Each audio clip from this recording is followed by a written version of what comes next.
درس 2. آپارتمان ما. ما در ساختمانی 4 طبقه زندگی می کنیم. آپارتمان ما در طبقه 3 آن است. ما با آسانسور رفت و آمد می کنیم. خانه ما چند اتاق دارد. هال، 2 اتاق خواب و آشپزخانه. خانه ما دستشویی و حمام دارد. ما در ساختمان حیاط، پارکینگ و انباری داریم.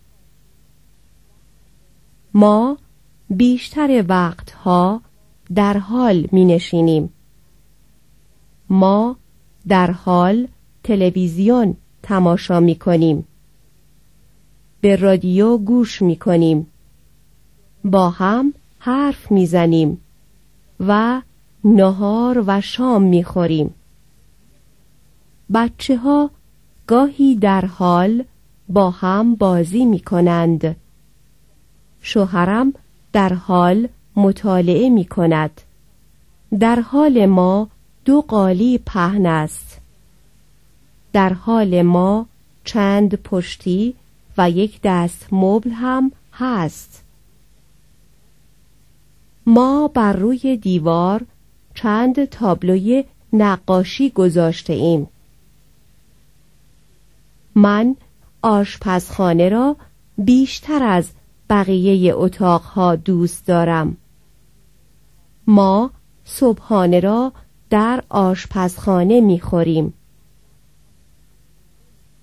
در آشپزخانه ما یخچال، فریزر، ماشین لباسشویی، آب گرم کن، میز غذاخوری و اجاق گاز قرار دارد.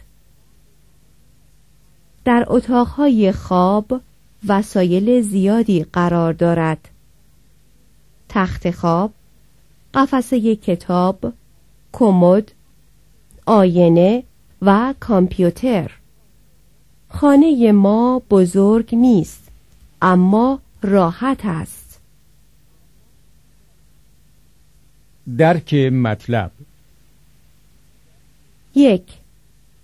من چه کسی هستم؟ 1 زن، 1 مرد. 2. ما کدام وعده از غذا را در حال نمیخوریم؟ صبحانه، شام. 3. کتاب‌های ما در کجا چیده شده است؟ هال، اتاق خواب.